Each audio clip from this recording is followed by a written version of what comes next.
Hello friends, बहुत बहुत स्वागत है आपका प्लांट लाइफ बाय चारू में। और आज हम आ गए हैं उज्जैन महाकाल के दर्शन करने के लिए। और हमारा सौभाग्य है कि आज है 22 फरवरी का दिन और हम महाकाल के मंदिर के बाहर कतार में खड़े हैं महाकाल के दर्शन करने के लिए। दोस्तों, जैसा कि आप देख सकते हो, हम सुबह सुबह अर्ली मॉर्निंग पहुंच गए और तैयार होके सबसे पहले हमने अपने दिन की शुरुआत करी महाकाल के मंदिर से। आप में से काफ़ी लोगों का सजेशन आया था कि हम पहले भैरव बाबा के दर्शन करें, पर हमने सोचा कि हमें पहले जाकर सबसे पहले महाकाल के दर्शन करने चाहिए। उज्जैन, जिसे प्राचीन काल में अवंतिका और उज्जैनी के नाम से जाना जाता था, मध्य प्रदेश में शिप्रा नदी के तट पर स्थित एक बेहद पवित्र और ऐतिहासिक शहर है। तो इस बार हमने सोचा क्यों ना अपनी एनिवर्सरी जैसे स्पेशल डे पे हम जाएं और श्री काल भैरव जी के मंदिर में दर्शन करके आएं और जो है महाकाल के दर्शन करके आएं। और हमें ये सौभाग्य मिला दोस्तों कि हम वहाँ जाकर के बहुत अच्छे से दर्शन करके आए हैं। काफ़ी सारे उज्जैन के मंदिरों में हमने दर्शन किए, जैसे कि गढ़कालिका मंदिर भी हम गए, हम गणेश जी के मंदिर भी गए, हम हरसिद्धि माता के मंदिर भी गए। तो कुछ टुकड़ों में मैंने इस वीडियो को बनाया है। हर वीडियो में मैं आपको पूरी जानकारी दूंगी कि हम यहाँ तक किस तरह पहुँचे, कहाँ हमने VIP एंट्री ली, किस तरीके से, कौन से दिन पे, कितने का टिकट देके किस प्रकार से आप अपनी ट्रिप प्लान करें कि आप चाहे तो एक दिन में भी उज्जैन के मुख्य 5 मंदिर घूम सकते हैं। और वैसे तो दोस्तों कहा जाता है कि उज्जैन एक ऐसी जगह है कि जिसमें अगर आप एक बोरी भर के चावल लेके जाते हैं और एक एक दाना हर मंदिर में अर्पित करते हैं तो भी शाम होने से पहले ही आपकी बोरी खाली हो जाएगी। मोर देन 5000 टेम्पल्स हैं इस जगह पे। तो ये इस वीडियो में आप इन सब मंदिरों में हमारे साथ साथ दर्शन करके यहाँ का अनुभव लेंगे दोस्तों। भगवान शिव के 12 ज्योतिर्लिंगों में से एक महाकालेश्वर मंदिर यहाँ स्थित है, जो इसे भारत का एक प्रमुख धार्मिक केंद्र भी बनाता है। ये सम्राट विक्रमादित्य की राजधानी और कवि कालिदास की नगरी के रूप में प्रसिद्ध है दोस्तों, जहाँ हर 12 साल में एक प्रसिद्ध कुंभ मेला लगाया जाता है, जो कि आप में से कई सारे लोग ऐसे होंगे जो भारतीय हैं तो इस मंदिर में, इस जगह उज्जैन में कुंभ मेला उन्होंने ज्वाइन किया होगा कभी ना कभी, क्योंकि हर 12 साल में ये जो है लगाया जाता है। तो हमने सोचा कि इससे अच्छा क्या हो सकता है कि हम इस बार अपनी एनिवर्सरी के दिन एक धार्मिक स्थल पे जाएं। और बहुत टाइम से मुझे लग रहा था, हमारे घर वालों को ये महसूस हो रहा था कि हमें एक बार जाके महाकाल के दर्शन ज़रूर करने चाहिए दोस्तों। तो हम यहाँ आए, हमने काफ़ी सारे पुण्य के काम किए, काफ़ी सारे मंदिरों में गए। यहाँ आना पहुँचना बहुत ही आसान था फ्रेंड्स। आप चाहें तो अपने शहर से डायरेक्ट इंदौर के लिए या फिर भोपाल के लिए या उज्जैन के लिए ट्रेन से आ सकते हैं। और अगर आपको फ़्लाइट से आना है तो नियरेस्ट एयरपोर्ट रहेगा इंदौर का एयरपोर्ट, जहां आपको दिल्ली से इजीली या फिर कहीं से भी पूरे भारत में हर जगह से कनेक्टिंग फ़्लाइट्स इजीली अवेलेबल हो जाती हैं। महाकालेश्वर ज्योतिर्लिंग एक दक्षिण मुखी ज्योतिर्लिंग है और यहाँ हर दिन भस्म आरती होती है, जिसके बारे में आपने कभी ना कभी किसी ना किसी के मुंह से ज़रूर सुना होगा, क्योंकि हर कोई चाहता है कि यहाँ आके भस्म आरती को अटेंड करें।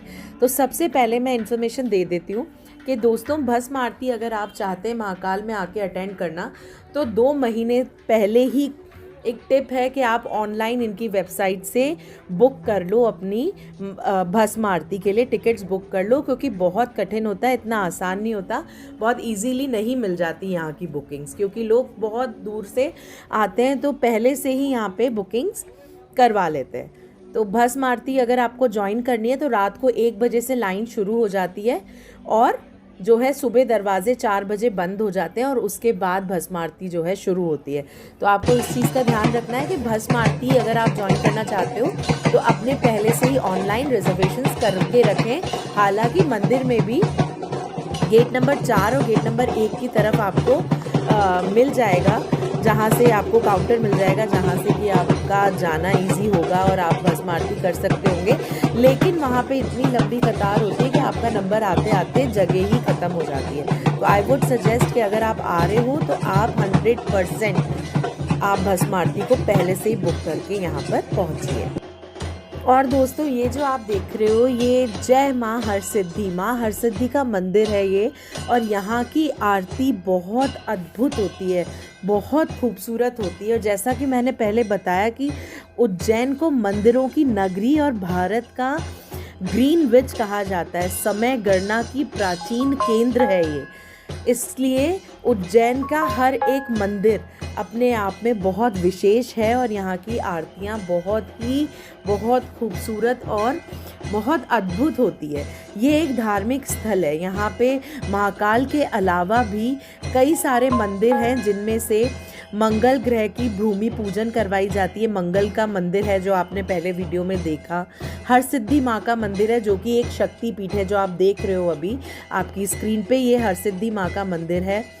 फिर इसके बाद यहाँ पे सांदीपनी आश्रम है जहाँ कृष्ण और सुदामा ने शिक्षा पाई थी। और इसके साथ साथ राम घाट है। राम घाट के दर्शन मैं आपको इस वीडियो में भी करवाऊंगी और मेरे आने वाले वीडियो में सेपरेटली मैंने राम घाट पे वीडियो बनाया है जिसको देख के आपको मज़ा आ जाएगा दोस्तों। जैसी बनारस में मैंने आरती देखी थी ना, वैसी शिप्रा नदी के किनारे राम घाट पे शाम के समय आरती होती है। और यहाँ पे 84 शिवलिंग हैं, तो 84 में से 13 शिवलिंग जो हैं वो राम घाट पे ही स्थित हैं दोस्तों। तो बहुत अद्भुत एक्सपीरियंस रहा हमारा यहाँ पे जाना और बहुत ज़्यादा मज़ा आया, बहुत ही अच्छा लगा यहाँ पर आ कर के। ये शहर जो है, अगर आप भोपाल पहुँचते हैं तो ये शहर मध्य प्रदेश के इंदौर से लगभग 45 किलोमीटर की दूरी पर ही है। तो आप वहाँ से भी कैब करके आ सकते हो। भोपाल से लगभग हमें 3-3.5 घंटे लगे। वहाँ के रेलवे स्टेशन से उतरते ही आपको बहुत सारी कैब्स की फैसिलिटीज़ मिल जाती हैं। आप चाहो तो ओला या ऊबर से भी बुक कर सकते हो, और आप चाहो तो डायरेक्टली टैक्सी वाले वहाँ खड़े होते हैं उनसे भी बात कर सकते हो। वो आपको उज्जैन 3-3.5 घंटे में पहुंचा देंगे। और उनका प्राइस जो होगा वो गाड़ियों के हिसाब से होता है। 2500 से स्टार्ट होकर के 7000 तक जाता है, जिसमें आप जितने भी जने हो उनको अकोमोडेट करने के हिसाब से आप गाड़ी जो है बुक कर सकते हैं। हमने एक desire sort of taxi book करी थी जिसकी कॉस्टिंग हमें जो टोटल पड़ी थी वो पड़ी थी 3800 रुपीज़ प्लस 200 टोल के पड़े थे। तो 4000 में उसने हमें बहुत आसानी से पहुंचा दिया था। अगर आप प्राइवेट टैक्सी से नहीं जाना चाहते हो, आप कन्वीनियंट हो अकेले जाने में, या आप अकेले गए हो या आप परिवार के साथ नहीं गए हो, तो ढेर सारी बसेस चलती हैं, आप उनके टाइम से भी जा सकते हो। अगर आप रेलवे स्टेशन पे उतरते हो तो ट्रेन्स भी जाती हैं कुछ इंटरवल में, जहाँ पे आप रेलवे स्टेशन से लोकल टिकट लेकर के और वहाँ से बाय ट्रेन ही ट्रैवल कर सकते हैं। तो अंडर 100 रुपीज़ भी आप भोपाल से उज्जैन पहुँच सकते हैं, और इंदौर से उज्जैन पहुँचना उतना ही आसान है फ्रेंड्स।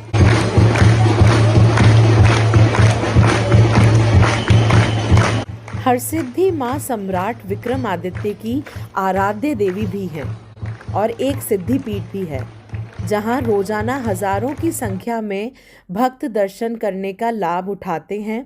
और यहाँ पूरे भारत से लोग महाकालेश्वर मंदिर जाने वाले भक्त हरसिद्धि माँ के दर पर माथा टेकने आते हैं। ज़रूर अवश्य माथा टेकने आते हैं दोस्तों, क्योंकि ये रास्ते में ही पड़ता है। महाकाल के मंदिर के गेट नंबर 1 से बहुत, आप वॉकिंग डिस्टेंस पे ही है, आप जा सकते हैं।